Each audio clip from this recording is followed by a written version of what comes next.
ఉన్న బంగారాన్ని విడిపించి ఆ రోజు ఆన్లైన్ రేటుకే మేము కొంటాం. Sharma gold company.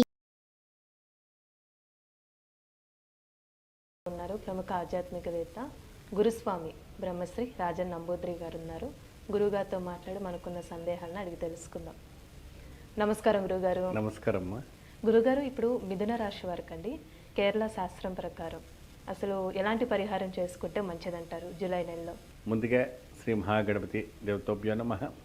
చూసే వీక్షబంధులకి నమస్కారం. సప్త నదులని కాపాడుదాం, నీళ్ళని మనము ఆ నదులని పూజిస్తాం. అదే విధానంగా గోమాతని రక్షిద్దాం, గోమాతని సేవిద్దాం. ఒక జాతీయ ప్రాణిగా మనం దాన్ని ప్రకటించుకుంటే మన చక్కని ఆ గోమాత చూసే వీక్షబంధులందరికీ కూడా అష్టైశ్వర్యాలు సిద్ధిస్తుంది. మరియు అదే విధానంగా ఈ రాశి వాళ్ళకి ఏ విధానంగా ఉండబోతుంది చక్కని ఈ ఆషాఢ మాసం గత మాసం కానీ ఈ మాసంలో ఆ రాశికి మంచి ఒక యోగదాయకం రావడానికి ఒక వృక్షము, వనవృక్షం ఆషాఢ మాసంలో వచ్చేందుకు ఒక మహావృక్షం ఉంటుంది.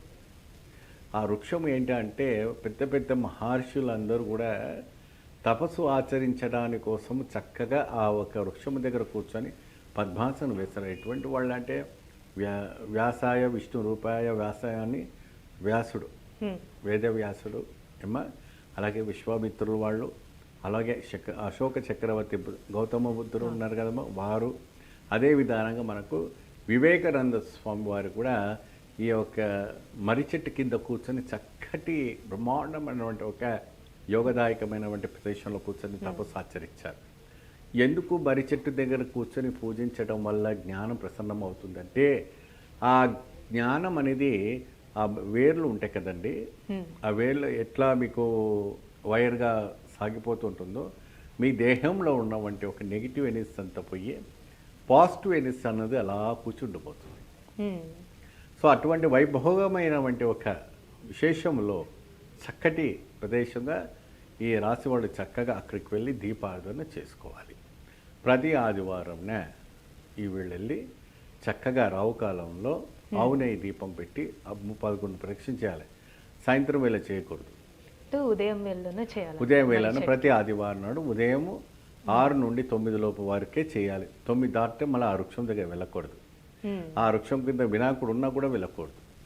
కొన్ని అనాథ కార్యక్రమం అంటే అంటారు, కొన్ని పెద్దవాళ్ళు అంటారు అటువంటి వృక్షాల దగ్గర 10 దాటితే వెళ్ళకూడదు, 12 దాటితే వెళ్ళకూడదు అంటారు. 9 లోపు మనకు దేవతల ఆరాధన అవుతుంది కాబట్టి ఆ ఒక వృక్షము దగ్గర వెళ్ళి చక్కగా దీపం పెట్టి మంత్రం చెప్పి ప్రదర్శన చేసుకోండి, నోములు చేసుకోండి, వ్రతం చేసుకోండి. చక్కటి ఫలితం లభిస్తుంది. స్త్రీలైనా పురుషులైన ఈ రాశి వారికి మంచి ఫలితం రావడానికి ఉంటుంది. అంటే దీపారాధన ప్రత్యేకంగా ఏంటిదంటే అసలు ప్రత్యేకంగా వీళ్ళకి వచ్చేసి గోధుమ పిండి. గోధుమ పిండిలో ఏంటి అంటే మీరు ఆ గోధుమ పిండిలో పంచదార వేయండి, నెయ్యి వేయండి తర్వాత మీరు పెన్న మీద వేయించిన వంటి రవ్వ ఉంటుంది, ఆ రవ్వ వేయించిన వంటి కాస్తంత ఒక 50 గ్రాములు రవ్వ వేయండి. దాని తర్వాత మరగబెట్టిన వంటి ఆవు నెయ్యి కూడా వేసి చక్కగా అవంతా కూడాను ఒక ముద్దలాగా చేసి ఆ చేసిన తర్వాత మీకు దుప్పలాగా అవుతుంది. 2 దుప్పలు పెట్టాలి, ఎప్పుడైనా కూడా ఒకటి పెట్టకూడదు.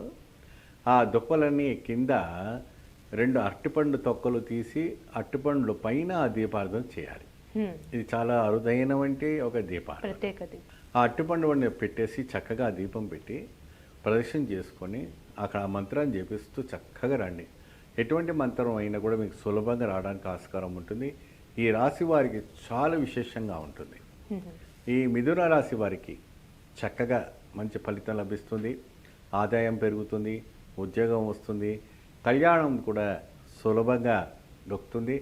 మీరు కానీ బ్యాంకులో రుణం వేసినట్టయితే మాత్రం రుణం మీకు దక్కడం అని రావటం కూడా జరుగుతుంది. మీకు చక్కటి పరిహారం కూడా అద్భుతమైనగా జరుగుతుంది.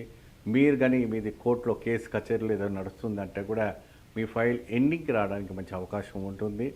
డైవర్స్ కేసు కూడాను ఏదైతే ఉన్నా కూడా మీకు చక్కగా టేబుల్ పైన వచ్చేసి మీకు తొందరగా ఒక పరిష్కారం రావడం జరుగుతుంది.